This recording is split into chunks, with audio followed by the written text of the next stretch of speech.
5 Eye-opening facts about life in Malaysia. What if everything you thought you knew about Malaysia was only half the story? You've seen the pictures. The gleaming Petronas towers cutting through the clouds. The steaming plates of nasi lemak at sunrise. The smiling faces at colorful street markets. And sure, on the surface, Malaysia looks like one of Asia's great success stories. But here's what the travel blogs and tourism campaigns won't tell you. Behind that glossy image is a country wrestling with some of the most complex, deeply human challenges of the modern world. Challenges that affect real people: young graduates, aging parents, small business owners, and dreamers who just want a fair shot at a decent life. And whether you're Malaysian, whether you're thinking about moving here, whether you have family here, or whether you've simply always been curious about this fascinating corner of the world, what you're about to hear is going to change the way you see Malaysia forever. These are 5 eye-opening facts about life in Malaysia. And we're counting down from 5 to 1, saving the most surprising and the most powerful for last. Wait, before we begin, please subscribe to ensure that you never miss out on any of my essential stuff. Hit that subscribe button right now, and comment "I subscribe" below. I will personally welcome you to our community. With that said, let's get started. Fact number 5: the cost of living lie. Let's start with something almost every outsider gets completely wrong about Malaysia. Oh, Malaysia is so cheap. You've heard it before. Maybe you've even said it yourself. And look, there's a reason people say it. A bowl of wonton noodles at a morning kapicium can cost you less than $2. A Grab ride across the city might run you the equivalent of a cup of coffee back in London or Sydney. On paper, Malaysia's cost of living index consistently ranks as one of the most affordable in Southeast Asia. But here's the question nobody asks: affordable for who? Meet Ahmad. He's 34 years old, lives in Kuala Lumpur, and works as a mid-level administrator at a private company. By Malaysian standards, Ahmad is doing okay. He earns about RM3,000 a month, which actually puts him slightly above the national median. He's educated, employed, and hardworking. And yet, every single month, Ahmad sits at his kitchen table and does the same math. Rent for a basic studio apartment near his workplace in KL RM1,600 to RM1,900. Car loan, because public transport simply doesn't reach his office, RM400. Petrol RM200. Insurance. Utilities. Food. By the time Ahmad has covered the basics, he has less than RM300 left. Not to save. Not to invest. Not to build a life. Just to exist. Now, you might be thinking, well, RM3,000 a month sounds low. But here's the thing that should stop you in your tracks. According to Malaysia's Department of Statistics, the DOSM, as recently as 2023, more than half of all Malaysian workers earn RM2,600 or less per month. Half the country. And the median household income, even when you factor in dual-income families, still falls dramatically short of what comfortable urban living actually costs. Researchers from the Khazanah Research Institute have been sounding this alarm for years. In their landmark 2022 report on Malaysian household finances, they found that the bottom 40% of Malaysian earners, what the government calls the B40 group, are spending more than 70% of their income just on basic necessities. That leaves almost nothing for emergencies, education, savings, or anything approaching financial security. And this is where the cost of living lie becomes truly painful. Because Malaysia hasn't just become more expensive in absolute terms. It's become more expensive relative to what ordinary people actually earn. The gap between price and paycheck has been quietly, steadily widening for over a decade. Now, to be fair, there are genuinely more affordable pockets of Malaysian life. If you live in smaller cities, Ipoh, Alor Setter, Kota Baru, or in rural areas, your cost of living drops significantly. Food is cheaper. Rent is cheaper.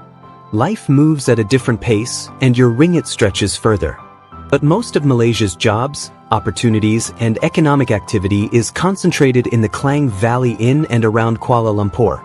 And that's where the squeeze is most brutal. So the next time someone tells you Malaysia is so cheap, ask them what salary they're earning. Because cheap is relative. And for millions of Malaysians, every month feels like a tightrope walk above a financial cliff. But here's the thing. The cost of daily life is just the surface layer of this story. The real wound, the one that keeps young Malaysians up at night, is what's happening to the dream of owning a home. And what we found when we looked at the data, it's worse than almost anyone wants to admit. Fact number 4: the housing crisis no one is talking about. Close your eyes for a second and imagine this. You studied hard. You got your degree. You landed a decent job. You've been disciplined, packing lunches, skipping vacations, putting away whatever you can every single month for 5 years. And then you walk into a bank, hand them your savings, show them your payslips, and they look you right in the eye and say, "I'm sorry, you don't qualify." That is not a hypothetical scenario. That is the reality for an entire generation of young Malaysians right now. This is Priya's story. She's 29, a software developer based in Penang, earning just above the national median wage. Smart, disciplined, and financially responsible in every way she knows how to be. She started saving for a home deposit at 24. By 29, she had accumulated nearly RM30,000, a genuinely significant sum for someone her age. But when Priya approached multiple banks for a home loan on a modest RM350,000 apartment, still a fraction of what similar properties cost in Singapore or Hong Kong, she hit a wall. Her debt service ratio, when combined with her existing student loan, put her just outside the lending criteria. The bank's calculator didn't care how hard she'd worked. It just said no. Priya's story is playing out in hundreds of thousands of households across Malaysia right now. And the reason comes down to one brutal mathematical truth. Between 2010 and 2023, average property prices in Malaysia rose by over 130%, according to the National Property Information Center, that's NAPIC. But over that same period, median wages grew by less than 40%. That's not a gap. That's a canyon. Let me put that in terms you can actually feel. Imagine you're running a race. And with every stride you take forward, the finish line moves back by 3 strides. That is what homeownership feels like for young Malaysians today. The harder you run, the further away it gets. The Khazanah Research Institute, in their comprehensive 2023 housing affordability study, found that in Kuala Lumpur, the median house price is now more than 8 times the median annual household income. Housing economists generally consider a market to be seriously unaffordable when that ratio exceeds 4 times. At 8 times, you're not just in crisis territory, you're off the map. Now, the government hasn't been entirely blind to this. Programs like PR1MA, the One Malaysia People's Housing Program, and the Residency Wilayah Scheme were specifically designed to help lower and middle-income Malaysians enter the property market. And for some people, they have genuinely helped. But critics, and there are many, including housing NGOs and urban planners, point out that these schemes often miss the mark. Units are sometimes built in locations far from employment hubs, making them impractical for working families. Application processes are complex and slow. And the sheer volume of applicants versus available units means that for every family helped, dozens are turned away. The deeper problem, though, is structural. Speculative property investment, where wealthy individuals and corporations buy multiple units as investment assets rather than homes, has been driving up prices for decades. When a piece of land is more valuable as a luxury condominium selling to overseas investors than as an affordable home for a local family, the market chooses the luxury every time. And the psychological toll of this is something the statistics can't fully capture. There's a quiet desperation in Malaysia's middle class right now. A sense that no matter how well you play the game, the rules are rigged against you. That your parents' generation could buy a house at 30, but you might be renting at 45. So here is the practical takeaway, because I always want to give you something you can actually use. If you're a young Malaysian navigating this market, explore joint purchase options with family members or trusted partners. Look seriously at government housing schemes, even if the process feels slow, because some genuinely do deliver.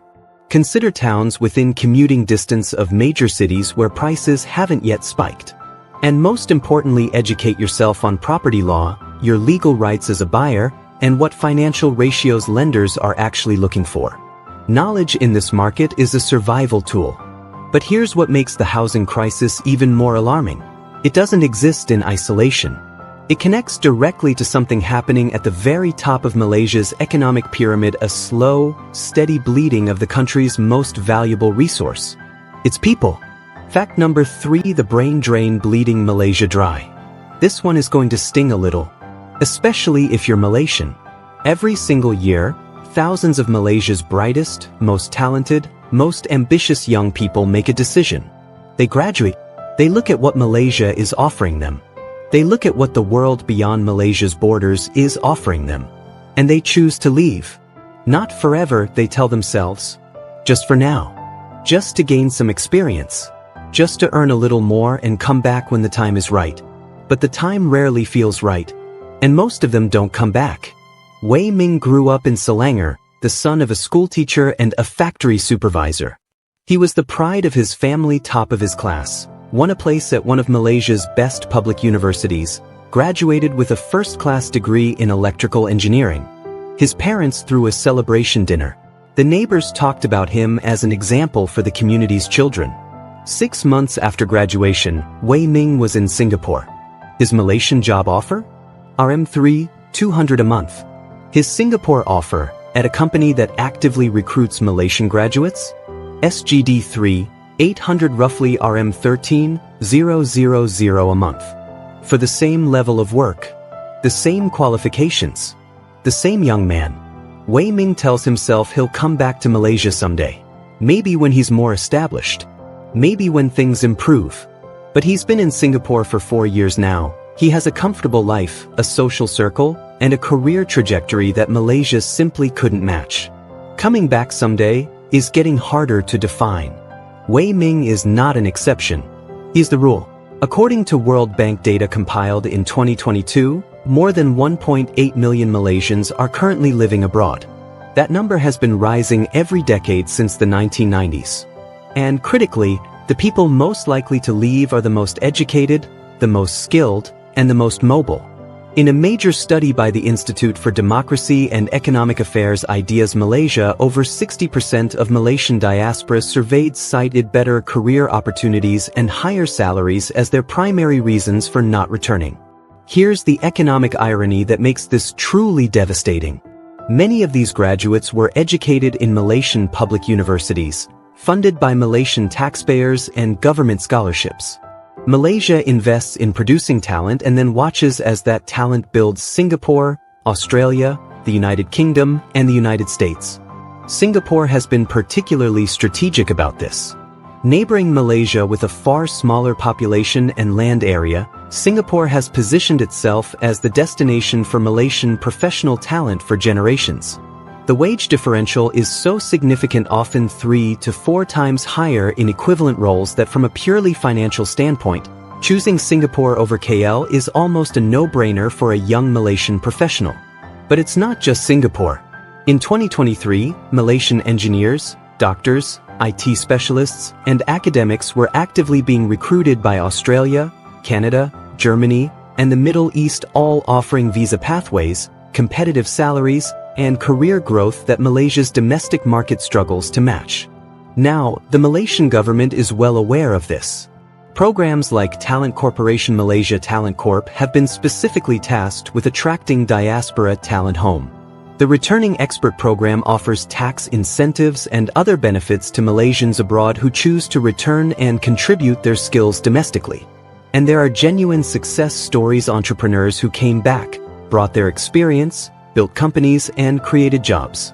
But experts say these programs, while well-intentioned, are fighting upstream against a current that won't slow until Malaysia fundamentally changes its compensation structures, its meritocracy in the workplace, and its political stability. Which brings us, almost inevitably, to the fact that might actually explain everything else on this list. Because if you want to understand why wages are low, why housing is unaffordable, why the brightest people keep leaving, you have to understand what has been happening in Malaysia's political landscape. And what's been happening there is, frankly, extraordinary. And speaking of things that matter deeply, right here in the middle of this video, I want to take a moment to remind you that if you're finding this content valuable, insightful, and genuinely different from the surface-level stuff flooding your feed, please make sure you're subscribed. Hit that bell notification so you never miss a video. Share this with someone who needs to understand what's really happening in Malaysia. Your support is what allows us to keep digging deeper, going further, and bringing you the stories that actually matter. Fact number 2: the political instability that shakes everyday life. Here is a sentence that should genuinely shake you. Between 2018 and 2023, a period of just 5 years, Malaysia had 5 different prime ministers. Prime ministers in 5 years. To put that in perspective, that's more leadership changes than most established democracies see in 20 years. The United States had 1 president in that period. Germany had 1 chancellor. Even Italy, often cited as the poster child for political chaos in Europe, managed to keep it to 3 heads of government. Malaysia had 5. And the impact of that instability doesn't stay in the halls of government. It bleeds into every corner of daily life, business, and economic planning across the country. Auntie Rose, that's what everyone in her Ipoh neighborhood calls her, is 58 years old and has been running a small catering business for over 20 years. She started with nothing more than her mother's recipes, a borrowed commercial oven, and an unshakable belief that she could build something. By 2018, her business was thriving. She had 6 employees, a loyal client base, and a plan to open a small cafe. Then the political turbulence began. In 2018, Malaysia's historic change of government, the first in over 60 years, brought in a new administration with new economic policies, new licensing regulations, and new tax structures. Rose adapted.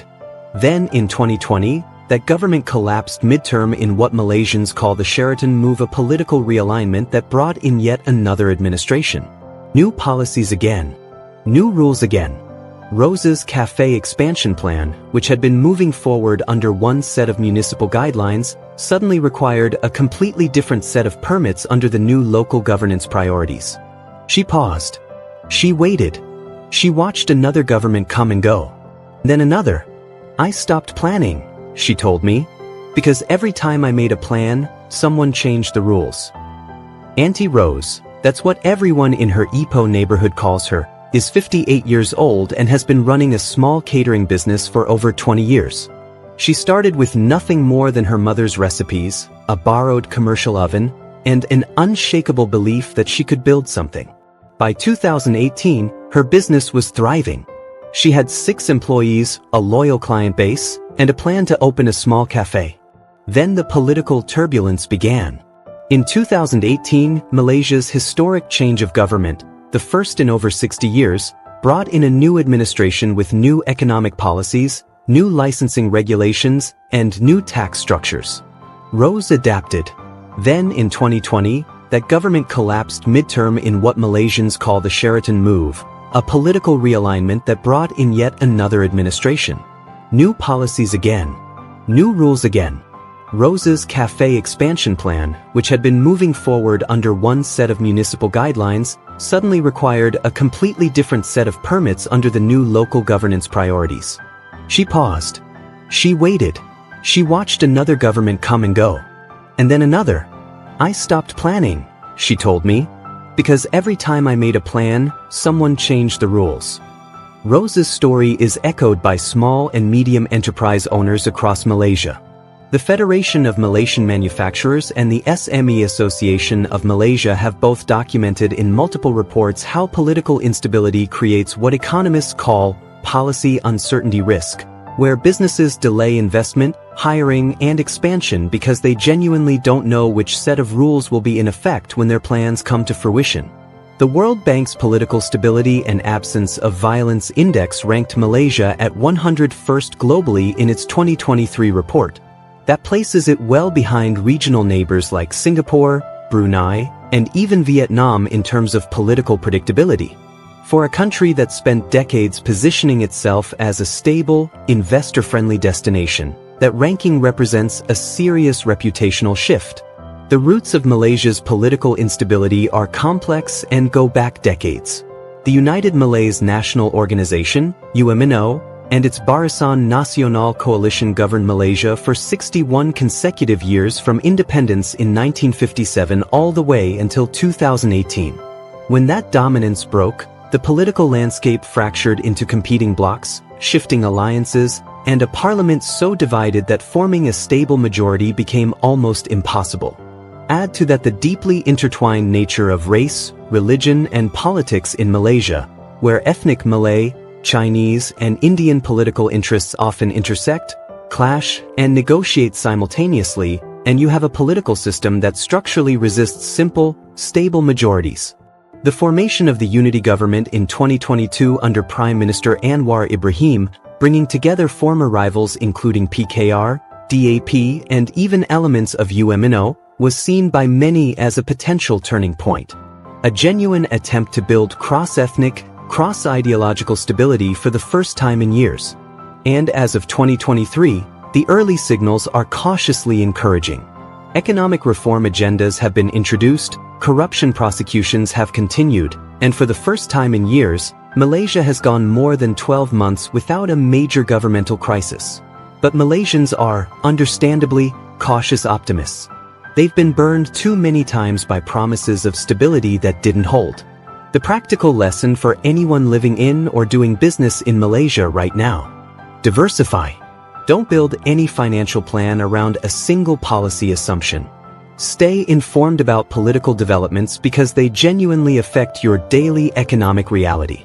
And hold your elected representatives accountable, because ultimately, every single one of those 5 prime ministers was a product of a political system that voters have the power to shape. We've talked about costs. We've talked about housing. We've talked about talent and politics. But there is one final fact about Malaysia, the number one fact on our list, that might be the most profound, the most beautiful, and the most complicated truth of all. And when you hear it, I think it's going to change how you see this entire country. Fact number 1. The multicultural miracle and its hidden fractures. In a world that increasingly seems to be tearing itself apart along lines of race, religion, and identity, Malaysia does something that is genuinely, statistically remarkable. It holds together. Not perfectly. Not without tension. Not without fault lines that political opportunists have been exploiting for decades. But day to day, in markets and schools and neighborhoods and offices across this country, people from radically different ethnic, religious, and cultural backgrounds share space, share meals, share celebrations, and share a life together in a way that much of the world cannot manage. This is Kavitha's story. Kavitha is 62 years old, Tamil Malaysian, a retired school librarian who has lived on the same street in Subang Jaya for 31 years. Her neighbor of 29 of those years is Farid, a Malay Malaysian woman, deeply devout, a grandmother of 7. On the surface, Kavitha and Farida should have almost nothing in common. Different religion, different language at home, different festivals, different food culture, different everything, if you let demography do the defining. But every Hari Raya, Kavitha's house gets a plate of Ki Raya from Farida's kitchen. And every Deepavali, Farida and her grandchildren come to Kavitha's door with laughter and the smell of fresh flowers. Their children grew up together. Their grandchildren play together. They are, by any meaningful definition of the word, family. We don't talk about race, Kavitha told me. We talk about whose curry is better. She laughed when she said it. But there was something fierce and protective in that laugh, like she knew how fragile the thing she was describing really is. Malaysia is home to 3 major ethnic communities: Malay, Chinese, and Indian, along with the indigenous Orang Asli peoples and the remarkable diversity of Sabah and Sarawak, where dozens of additional ethnic communities maintain their own languages, traditions, and identities. According to Malaysia's Department of Official Languages, there are at least 137 distinct languages spoken across the country. 137 languages. In a country about the size of New Mexico. And yet, according to the Global Peace Index 2023, Malaysia ranks 27th in the world for peacefulness. That places it ahead of France, the United States, South Korea, and the United Kingdom. For a country managing this level of diversity, that is an extraordinary achievement. The foundation of this daily coexistence is something Malaysians call mahibah, a spirit of goodwill and harmonious living across differences. It's not just a concept. It's encoded in architecture, in food, in language, where a typical Malaysian conversation might flow effortlessly between English, Malay, Mandarin, and Tamil within the same sentence. It's called Manglish, and it's one of the most joyful and creative linguistic phenomena in the world. Malaysia's food culture, arguably its most beloved national export, is itself a living monument to multicultural fusion. Nasi lemak evolved through Malay, Chinese, and Indian culinary influences. Char kway teow was Chinese in origin, adapted through generations of Malaysian cooking into something entirely its own.